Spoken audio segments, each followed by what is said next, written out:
Hello दोस्तों, स्वागत है आप सभी का हमारे यूट्यूब चैनल कामनी पटेल एजुकेशन में।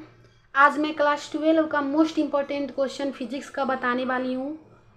10 क्वेश्चन जो बहुत ही इम्पोर्टेंट है, लगातार हर एक वर्ष में पूछे गए हैं 2019, 20, 21, 22 सभी में। तो देखिए, ये 2 या 3 नंबर में पूछे जाते हैं, बहुत ही इम्पोर्टेंट है। वीडियो के लास्ट तक बने रहिएगा। वैद्युत बल रेखाएं या वैद्युत क्षेत्र, वैद्युत बल रेखाएं या वैद्युत क्षेत्र होता क्या है?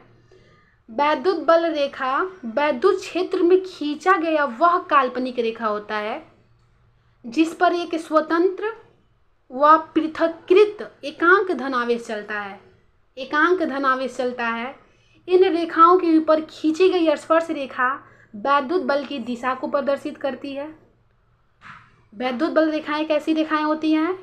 ये वैद्युत क्षेत्र में, मान लीजिए कोई क्षेत्र होता है जिसमें वैद्युत क्षेत्र होती है, उसमें खींची गई काल्पनिक रेखा, मतलब जिसे काल्पनिक किया गया हो, जिस पर एकांक स्वतंत्र व पृथक्कृत धन आवेश चलता है, वो क्या कहलाता है? वैद्युत बल रेखा कहलाता है। और जो वैद्युत बल रेखा होती है ना, उस पर खींची गई स्पर्श रेखा क्या करती है? वैद्युत बल की दिशा को प्रदर्शित करती है।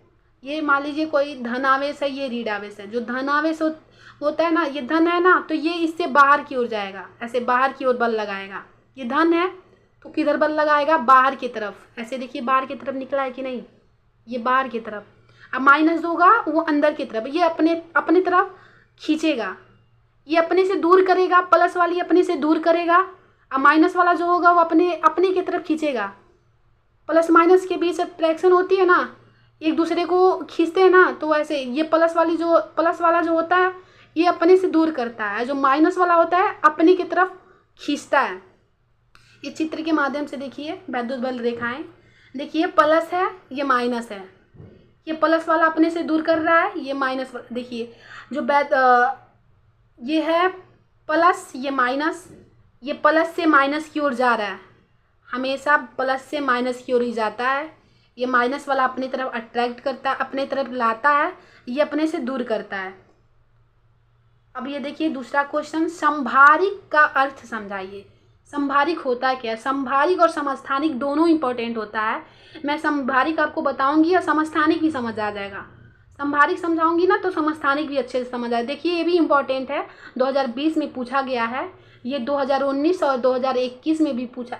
देखिए बहुत बार पूछा गया, पर मैं लिखी नहीं हूँ, बस 19 और 21 लिखी हूँ, और ये 20 में। तो संभारिक का अर्थ देखिए क्या होता है, वे तत्व जिनके परमाणु क्रमांक भिन्न भिन्न होते हैं परंतु परमाणु भार समान होता है। देखिए परमाणु क्रमांक क्या होंगे? भिन्न भिन्न, और परमाणु भार क्या होगा? समान होगा, वो संभारिक कहलाएगा। देखिए संभारिक से आपको समझ आ जाएगा, संभारिक मतलब उसका भार क्या होगा? समान होगा। समस्थानिक में क्या होगा? उसका समस्थानिक में वो परमाणु भार जो होगा ना, परमाणु भार वो समान नहीं होगा, परमाणु क्रमांक समान होगा। इसमें परमाणु क्रमांक भिन्न भिन्न है और उसमें क्या होगा? परमाणु क्रमांक समान होगा समस्थानिक में। एग्जाम्पल देख लीजिए इसका, जैसे में आर्गन, पोटेशियम, कैल्शियम। देखिए इसका परमाणु भार जो है समान है ना, 40 40 40। ये परमाणु क्रमांक होती है, ये क्रमांक होती है 18 19 20। और आर्गन, पोटेशियम, कैल्शियम, इसकी परमाणु क्रमांक क्या है? भिन्न भिन्न है, परंतु परमाणु भार क्या है? तीनों समान है। समस्थानिक में क्या होगा? परमाणु भार होगा वो भिन्न भिन्न होगा, जैसे यहाँ कुछ और होगा, कुछ और होगा, कुछ और होगा, और यहाँ पे सेम होगा, एकदम यहाँ पे सेम होगा समस्थानिक में। आई होप आपको समस्थानिक संभारिक अच्छे से समझ आ गया होगा। अब देखिए अगला क्वेश्चन, अनंत विस्तार के आवेशित चादर के समीप वैद्युत क्षेत्र की तीव्रता का व्यंजक लिखिए। ये 1 नंबर में पूछता है, तो आप सिर्फ इसका सूत्र लिख देंगे, आपको 1 नंबर फुल मिल जाएंगे। ये वैद्युत क्षेत्र है ई सिग्मा अपान 2 एप्सिलॉन नॉट। ये बहुत ही इम्पोर्टेंट है, लगातार एग्जाम में पूछा गया है। ये सब क्वेश्चन जो है ना, ये प्रीवियस ईयर्स पेपर से मैं लेके आई हूँ, बहुत इंपॉर्टेंट है, अपने हाथ से नोट्स बनाई हूँ। आप लोग वीडियो के अंत तक बने रहिएगा। ये देखिए अब तीसरा क्वेश्चन क्या कहता है, कूलाम के नियम का महत्व समझाइए। देखिए कूलाम का नियम भी बहुत इम्पॉर्टेंट है, मैं अगले वीडियो में बना के डाली हूँ, आप जाके देख सकते हैं। कूलाम का नियम का महत्व, यहाँ पे कूलाम का नियम का महत्व बताना है। तो देखिए कूलाम का नियम बहुत बड़ी दूरी से लेकर बहुत छोटी दूरी तक ये संभव होता है।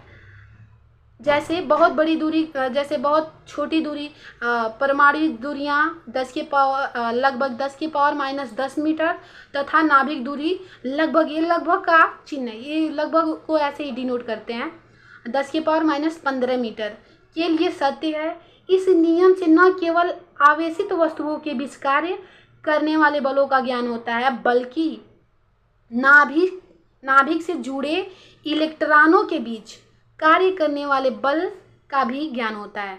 कहने का अर्थ ये है कि कूलाम के नियम से केवल आवेशित वस्तु के बीच कार्य करने वाले बल का ज्ञान नहीं होता, बल्कि नाभिक से जुड़े इलेक्ट्रॉन के बीच कार्य करने वाले बल का भी ज्ञान होता है। अब देखिए अगला क्वेश्चन चौथा क्या कह रहा है, भंवर धाराएं क्या होती हैं। क्या ये बहुत इंपॉर्टेंट है, भंवर धाराएं। और ये भी पूछता है कि भंवर धाराएं से हानि क्या होती हैं, लाभ क्या होती हैं। तो देखिए भंवर धाराएं होती क्या हैं, किसी चालक के भीतर परिवर्तित मतलब परिवर्तित चुंबकीय क्षेत्र होने पर उसमें वैद्युत धारा उत्पन्न होती है, उसे ही भंवर धाराएं कहते हैं। भंवर धाराएं बहुत ही इजी है। देखिए किसी चालक के भीतर परिवर्तित चुंबकीय क्षेत्र होने पर उसमें वैद्युत धारा उत्पन्न होती है, तो उसे ही हम क्या कहते हैं, भंवर धारा। गॉस परिमेय, देखिए गॉस परिमेय अगला क्वेश्चन 5वां, ये भी देखिए कि इम्पॉर्टेंट है, 2020 में पूछा गया है, 19 में भी पूछा गया है, बट मैं बस ओनली 2020 लिखी हूँ। गॉस परिमेय क्या होता है, देखिए किसी बंद पृष्ठ से गुजरने वाला वैद्युत फ्लक्स उस पृष्ठ द्वारा परिबद्ध कुल वैद्युत आवेश का कितना गुना होता है, 1/ε0 गुना होता है। अब इसका सूत्र क्या होता है, ये गॉस का परिमेय है, φE इक्वल Q इंटू 1/ε0 इसका सूत्र होता है। ये जरूरी है कि आप गॉस परिमेय लिखें तो उसका सूत्र भी लिख दें, इससे नंबर नहीं कटता है। अगर आपको सबसे अधिक नंबर लाना है तो कुछ अलग अपनी कॉपी में दिखाना पड़ेगा ना एग्जामिनर को, इसलिए सूत्र और मात्रक के साथ ही लिखें, अच्छा रहेगा, नंबर नहीं कटेगा, अच्छे नंबर आएंगे। 6वां क्वेश्चन देखिए क्या कहता है, इलेक्ट्रॉन वोल्ट की परिभाषा लिखिए तथा इसका संख्यात्मक मान जूल में व्यक्त कीजिए। देखिए इलेक्ट्रॉन वोल्ट होता क्या है, एक इलेक्ट्रॉन वोल्ट वह ऊर्जा है जो किसी इलेक्ट्रॉन से 1 वोल्ट विभवांतर द्वारा त्वरित होने पर अर्जित होती है।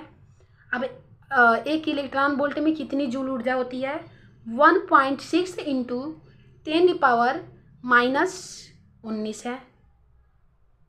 एक इलेक्ट्रॉन वोल्ट में कितना ऊर्जा होता है, कितना जूल होता है, देख लीजिए 1.6 × 10⁻⁻19 जूल। बहुत ही इम्पोर्टेंट क्वेश्चन है, आप लोग अपने हाथ से नोट्स बना सकते हैं इसमें से देखकर, इम्पोर्टेंट है। अब देखिए अगला क्वेश्चन 7वां, वैद्युत विभव की परिभाषा दीजिए तथा इसकी बीमा लिखिए। क्या करना है, वैद्युत विभव की परिभाषा लिखना है और इसकी बीमा भी लिखना है। आप चाहे तो इसकी मात्रक भी लिख सकते हैं, मात्रक लिख देंगे तब वो बीमा निकालना आसान हो जाएगा। तो देखिए वैद्युत विभव होता क्या है, एकांक धन परिक्षण आवेश को अनंत से किसी वैद्युत क्षेत्र में किसी बिंदु तक लाने में जितना कार्य करना पड़ता है उस बिंदु पर उसे वैद्युत विभव कहते हैं। अब देखिए फिगर के माध्यम से समझाती हूँ। मान लीजिए कोई वैद्युत क्षेत्र है, अब किसी परीक्षण धन आवेश Q0 है, कोई परीक्षण धन आवेश क्या है, Q0 है, इसे अनंत से वैद्युत क्षेत्र के भीतर किसी भी पॉइंट किसी भी बिंदु तक लाने में जो किया गया कार्य होता है W ना, वही वैद्युत विभव कहलाता है। अब ऐसे सूत्र से आप सूत्र से भी बता सकते हैं, ऐसे किसी परीक्षण धन आवेश को वैद्युत क्षेत्र के किसी बिंदु तक लाने में किया गया जो कार्य है ना, वही क्या कहलाता है, वैद्युत विभव कहलाता है। सूत्र से भी परिभाषा बना सकते हैं, इस तरह इजी होता है सूत्र से परिभाषा बनाना। अब इसकी मात्रा क्या होती है, कार्य का मात्रा क्या होता है, जूल होता है, क्यू कूलाम है, आवेश का मात्रक कूलाम होता है, तो क्या हो जाएगा जूल प्रति कूलाम। इसका मात्रक हो जाएगा बीमा क्या है ml के पावर 2 t के पावर -3 और a के पावर -1 इसकी बीमा होती है। अगर एग्जाम में ये सब लिखेंगे ना तो आपके एक भी नंबर कटेंगे नहीं, पूरे के पूरे नंबर मिलेंगे। और लिखना ज़रूरी भी है, अगर अधिक नंबर पाना है तो कुछ अलग करना है, तो इसलिए सब लिखिए। अब देखिए 8वां क्वेश्चन क्या है, वैद्युत विभवांतर को परिभाषित कीजिए।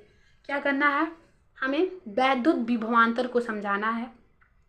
अब देखिए एकांक धन परीक्षण आवेश को वैद्युत क्षेत्र में एक बिंदु से दूसरे बिंदु तक ले जाने में किया गया जो कार्य होता है ना, उन दोनों बिंदुओं के बीच का वही विभवांतर कहलाता है। इसमें क्या था, इसमें अनंत से लाते थे ना किसी धन परीक्षण आवेश को, परंतु इसमें एकांक धन परीक्षण आवेश को क्या करेंगे, वैद्युत क्षेत्र है ये वैद्युत क्षेत्र में कि आवेश को यहाँ से किसी बिंदु तक, मान लीजिए इस बिंदु के पास है, फिर इसी बिंदु के पास लाने में जो किया गया कार्य हो गया ना, वही वैद्युत विभवांतर कहलाएगा।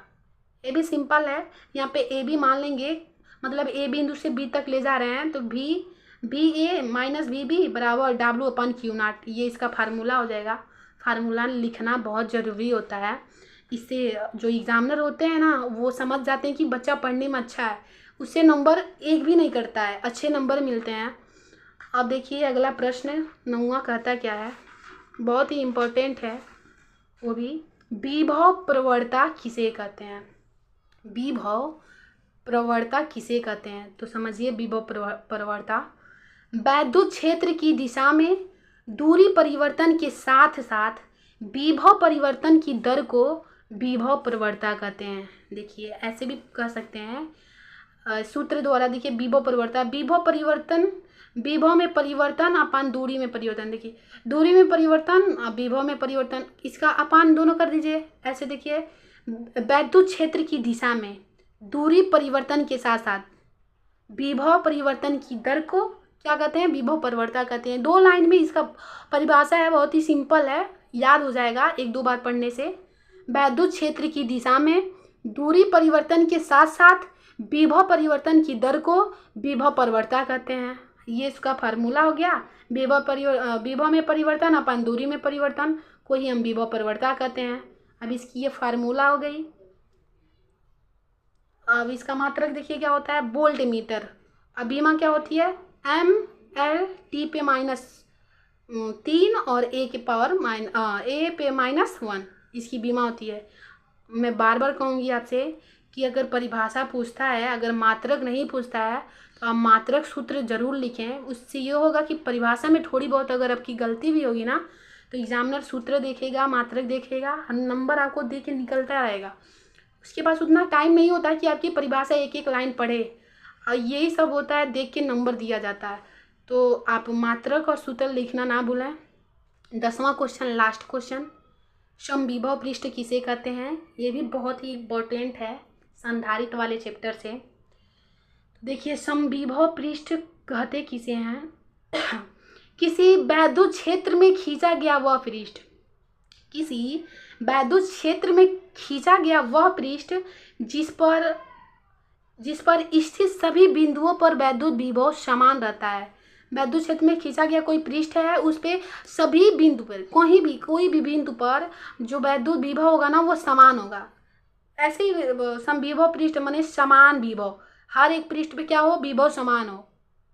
इजी है ना ये भी, किसी वैद्युत क्षेत्र में खींचा गया वह पृष्ठ जिस पर स्थित सभी बिंदुओं पर वैद्युत विभव क्या होता है, समान होता है, उसे ही हम समविभव पृष्ठ कहते हैं। आई होप आपको ये सारे क्वेश्चन अच्छे से समझ आ गए होंगे। बहुत ही इम्पोर्टेंट है, आप अपने हाथ से नोट्स बना सकते हैं, या आप बोलिए अगले वीडियो से मैं समय दूंगी, ऐसे आपको 60 स्क्रीन लेने के लिए ले सकते हैं। और नोट्स अपने हाथ से बनाएंगे तो बेहतर होगा। नोट्स बनाने से ये होता है कि आपको लर्न हो जाता है, आधे तो नोट्स बनाने में ही लर्न हो जाते हैं, याद नहीं करना पड़ता। रिवीजन कर लेंगे तो फिर पेपर तक एकदम अच्छे से समझ आ जाएगा, याद हो जाएगा। आई होप आपको ये वीडियो बहुत ही पसंद आई होगी।